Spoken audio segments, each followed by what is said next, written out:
Hello everyone. Let us study the topic steering and the front axle in case of the automobile. As we know, steering plays very important role in negotiating a turn.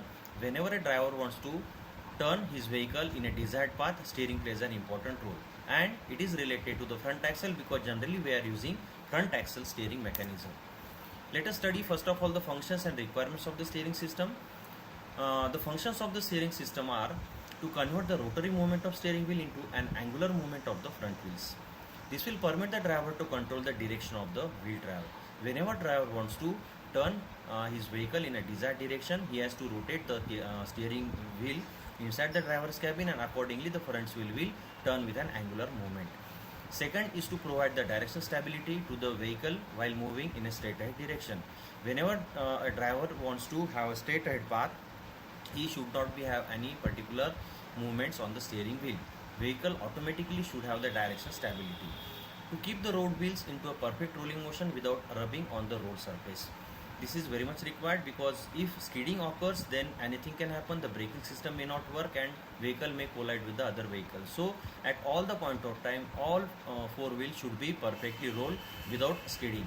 Next, to facilitate the straight ahead recovery after the wheels have been deflected. When the turn has been negotiated, vehicle should automatically return to its original equilibrium position so that vehicle will follow the straight ahead path to absorb a large part of road shocks and thus prevent their transmission to the hands of the driver. The shocks from the road due to the uneven surface of the road surfaces should not be transmitted to the driver's cabin and directly to the hands of the driver because it will have fatigue to the driver. And last, to minimize the wear and tear of the tires. Any particular steering system should have the function to minimize the wear and tear of the tires because tire plays an important role in absorbing the shocks in negotiating a turn, in braking, etc. For these essential requirements of the functions to be achieved, following are the requirements of the steering system. The steering system should be light, stable and easy to handle. It requires small effort for negotiating a turn. So that means it should not have any fatigue to the driver whenever he is negotiating a turn, whether it is a light vehicle or whether it is a heavy vehicle. It should have a self-aligning and self-adjusting. Self-aligning is to have a straight ahead recovery, and self-adjusting, whenever any irregularities on the road surface are there, the steering should follow the driver's particular requirements. It should not permit the road shocks to be felt on the steering wheel, that we have already studied in the functions of the steering wheel. And the steering geometry is not adversely affected due to the overloads, brakes and the bad road conditions.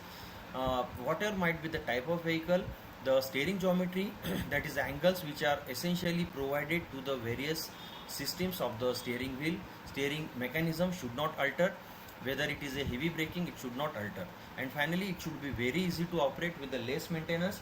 The maintenance of the steering mechanism should be very less. The steering mechanism is classified into two types based on the types of the suspension. So steering linkage for the rigid axle suspension and steering mechanism for the independent axle suspension. As one can see in this figure, that for the rigid axle suspension, wheels are rigidly mounted on the axle.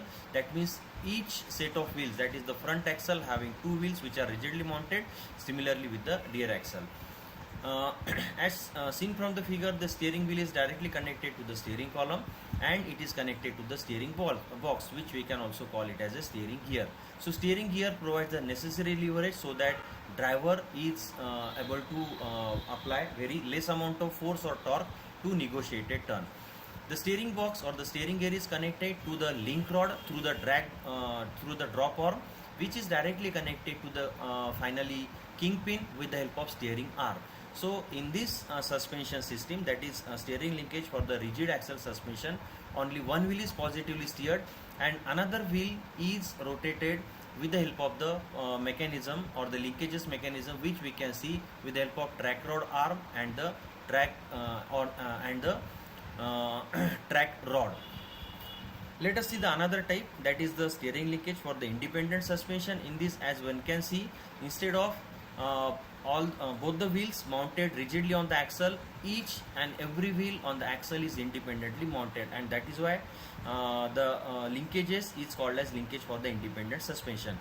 Very much similar mechanism is there, but at the end to the drop arm, the relay rod is connected which is positively steering both the wheels or both the front wheels with the help of tie rods. So this is the particular comparison of the steering linkage for the rigid and the independent type of suspension system.